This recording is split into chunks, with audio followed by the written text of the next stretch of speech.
Mummy, आप रिश्तेदारों की ज्यादा परवाह मत किया करो। कौन कितना दे रहा है, कौन कितना नहीं दे रहा है, बस आप अपने हिसाब से चला करो। मैं ना अपने हिसाब से ही चलती हूँ। तुझे 2100 रुपए देने हैं ना, 2100 दे दे, बाकी का ऊपर का मैं देख लूंगी। आप बाकी का कुछ नहीं देखोगी, सारा मटका मेरे सर ही फोड़ोगी। आप तो वह रिश्तेदारों को चमकाने में लगी रहती हो। मैं किसी को कुछ नहीं चमकाती हूँ। तेरी तो आदत है हर काम में टांग अड़ाने की। तू मुझे अब मेरे हिसाब से चलने दिया कर।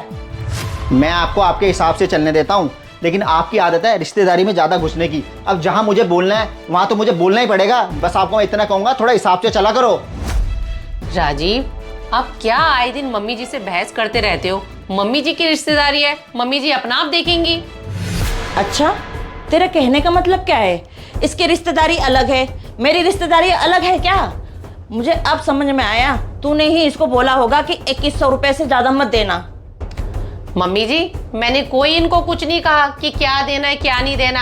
आप दोनों का क्या है? अभी लड़ोगे, दूसरे पल में एक भी हो जाओगे। इसलिए मैं तो आप दोनों के मामले से दूर ही रहती हूँ। डॉली, तुम छोड़ो ना, मम्मी का तो काम ही है बहस करना। तुम जाओ, बच्चों के स्कूल का टाइम हो गया, बच्चों को ले आओ। आया बड़ा मुझे समझाने वाला। क्या बताऊं दीपिका बेटा, ये हर काम में टांग अड़ाता रहता है। ये कह रहा है कि 21 रुपए देने के लिए। मैंने इसे कहा कि साथ में कपड़े भी होने चाहिए। हाँ मम्मी, मैं तो आपको कह ही रही थी, हमें तो सोच समझ के देना पड़ेगा। मौसी की बेटी की शादी है, अब हम 2100 रुपये सिर्फ देंगे तो मौसी क्या कहेगी? वैसे तो बड़े पैसे वाले बनते हैं और सिर्फ 2100 रुपये भेज दिए। मम्मी आप चिंता मत करो, मैं शाम को आ तो रही हूँ, मैं बात कर लेती हूँ भाई से। हाँ दीपिका बेटा, तू आज आ रही है ना, आज तुझसे बात कर लेना, लेकिन तू ये मत बताना कि मैंने तुझसे कहा है। मम्मी मैं भाई से अपने हिसाब से बात कर लूँगी, आप चिंता ही मत करो। दीपिका बेटा, मुझे क्या चिंता करनी है? ये तो नालायक है ही है। मुझे तो ऐसा लगता है इसके कान डॉली भरती है। सामने से डॉली आ रही है, मैं तेरे से बाद में बात करती हूँ। मम्मी जी। हाँ डॉली। मम्मी जी, मैं वो कह रही थी, खाने में क्या बनाना है? मुझसे क्या पूछ रही है? मैंने तुझे कल कहा था गोभी की सब्जी बना लेना, तूने तो वो बनाई नहीं। तुझे जो मन करे बना लेना अपना। मम्मी जी, आपको कुछ गलत फहमी लग रही है। कल मैं गोभी लेने गई थी, लेकिन गोभी मिली नहीं, इसलिए मैंने गोभी की सब्जी नहीं बनाई। अब मैं बना लेती हूँ कुछ ना कुछ। अब तू रहने दे, खिचड़ी पड़ी है वही मैं खा लूँगी। आई बड़ी।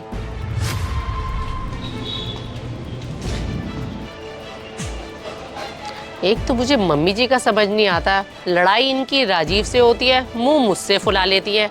अब इस बारी मैंने भी इनसे कोई बात ही नहीं करनी है। डॉली, अब इसने क्यों मुझसे मुंह फुला रखा है?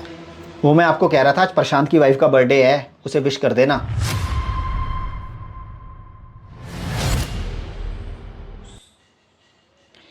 कर लेना विश।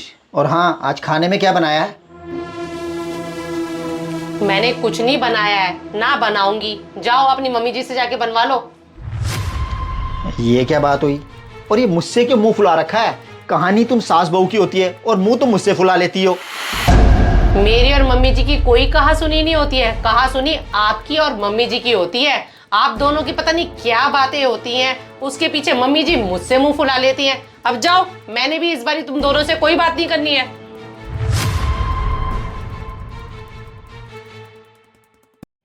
बहन, तू तो एक तरफा बात बस मम्मी के फेवर में करती है, मेरी तो तू सुनती नहीं है। मम्मी को भी पता नहीं क्या है, हर पल पल की खबर तेरे को देती रहती है। भाई तेरा अच्छा है, तू कुछ भी बोलता रहता है। मम्मी मुझे कोई पल पल की खबर नहीं देती। क्या मेरा घर परिवार नहीं है? मैं फालतू बैठी रहती हूँ कि मम्मी की बात सुनने के लिए? दीदी आप तो रहने ही दो, क्यों नहीं मम्मी जी आपको पल पल की बातें बताती। एक बात बताओ, कल मैं मम्मी जी के लिए गोभी नहीं लेके आई, ये बात आपको पता चल गई। आपने आते ही मुझसे पूछा तुम मम्मी जी के लिए कल गोभी क्यों नहीं लेके आई? ये बात कोई बताने वाली है? तुझे क्यों मिर्ची लग रही है? तू भी तो अपनी माँ से सारा दिन बात करते रहती है। मैंने अपनी बेटी से बता दिया तो तुझे क्यों मिर्ची लग रही है?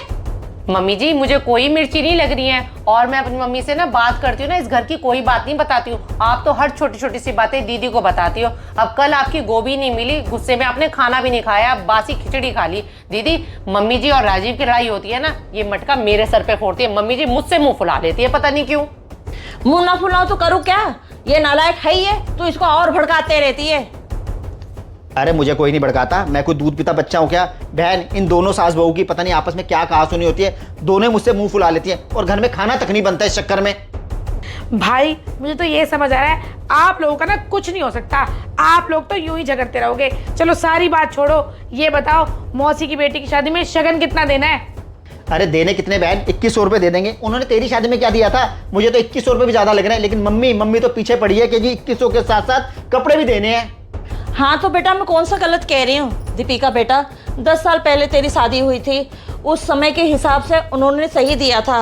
अब मैं कौन सा गलत कह रही हूँ? लेकिन इसकी तो आदत है हर काम में टांग अड़ाने की, बोलता रहता है अपने बाप की तरह। हाँ भाई मम्मी बिल्कुल ठीक तो कह रही है, 2100 रुपये के साथ कपड़े देने तो बनते ही हैं। अरे कहीं नहीं बनते बहन, तू तो हमारे घर में मत बोला कर, तू चुप ही रहा कर।